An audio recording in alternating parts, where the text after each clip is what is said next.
जय मसीह के सबकों। आज का जीवित वचन मत्ती रचित सुसमाचार उसका 24 अध्याय और उसका 3 आयत यहाँ पर इस प्रकार लिखा हुआ है।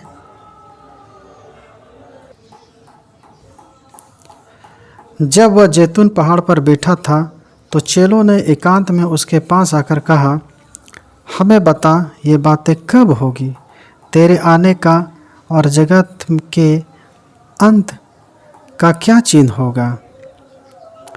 परमेश्वर के नाम की महिमा हो। प्रियो, इस अध्याय का 3 आयत में हम पढ़ते हैं, कई सारे बातें इसमें लिखा है। प्रियो, यहाँ पर 24 अध्याय का 3 आयत से लेकर के 14 आयत तक एक क्लेश काल का आधा हिस्सा के बारे में लिखा हुआ है। प्रियो, यहाँ पर जब यीशु मसीह जैतून पहाड़ पर बैठा था तो उसके चेलों ने अलग उसके पास आकर उससे 3 प्रश्न पूछा। वो क्या है वो प्रश्न? ये बातें कब होगी? पहला, अर्थात मंदिर का कब नाश किया जाएगा।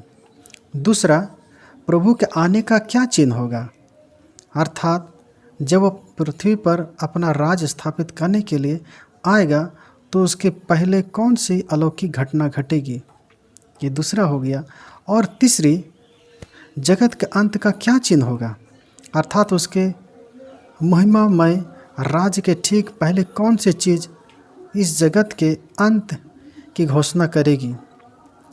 दूसरा और तीसरा प्रश्न मूल रूप से एक ही है, पर यह हम यदि पढ़ें गौर से, ये दूसरा और तीसरा प्रश्न यह एक ही जैसा है।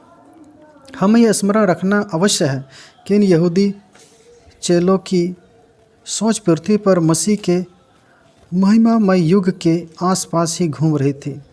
वे मसीह द्वारा कलीसिया को लेने के लिए आने के बारे में नहीं सोच रहे थे। वे उसके आगमन के इस पहलू के बारे में शायद ही थोड़ा बहुत जानते रहे हो। वे यह अपेक्षा कर रहे थे कि वह सामर्थ और महिमा के साथ अपने शत्रुओं को नाश करने और संसार पर राज करने के लिए आएगा। इस तरह से वो लोग सोच रहे थे, उसके चेले। साथ ही हमें यह बात भी स्पष्ट रूप से समझ लेना है कि वह जगत के अंत के बारे में बात नहीं कर रहे थे, परंतु युग की समाप्ति के बारे में बात कर रहे थे।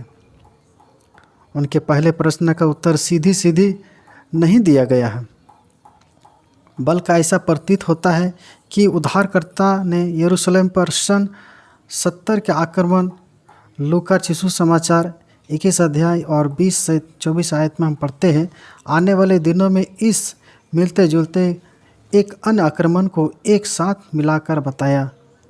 भविष्यवाणियों के अध्याय में हम यह देखते हैं कि प्रभु एक आरंभिक और संख्य पूर्णता के बारे में बात करते करते एकदम से अंतिम पूर्णता की और कुछ इस तरह से बढ़ता है कि समझ में नहीं आता कि कब वह एक चरण से दूसरे चरण पर चला गया।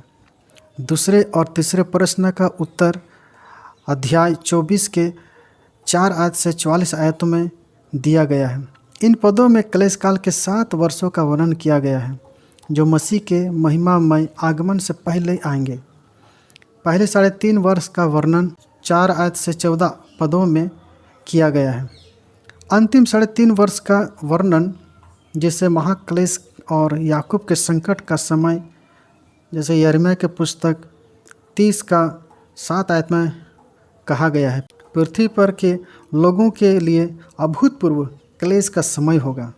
क्लेश काल के आधा समय में ही जो परिस्थितियां निर्मित होगी वे एक हद तक मानव इतिहास में हमेशा से बनी रही है, परंतु इस अवधि के दौरान इसकी तीव्रता बहुत अधिक बढ़ जाएगी।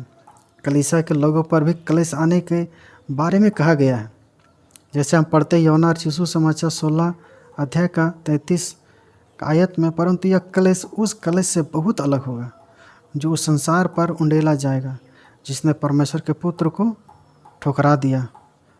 परियो, ये अद्भुत वचन जो हम देखते हैं इस अध्याय के 3 आयत में 3 प्रश्नों को यहाँ पर उसके चेले यीशु मसीह से पूछते हैं।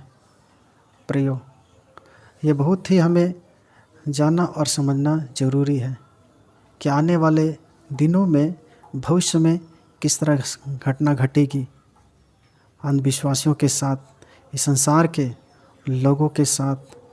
प्रियो, हो सकता है हम विश्वासियों सब भी भरमाए जाएंगे, हम भी भटकाए दिए जाएंगे। यदि हम सतर्क ना रहें, हम सावधान ना रहें, तो हो भी सकता है कि हमारे साथ भी वो घटना घट सकती है। हम भटक सकते हैं, हम हट सकते हैं। इसलिए हमें बहुत सतर्कता के साथ विश्वास में अडिग रहना है और खड़े रहना है प्रभु में, प्रभु के वचन में, प्रार्थना पूर्वक। परमेश्वर के नाम की महिमा हो।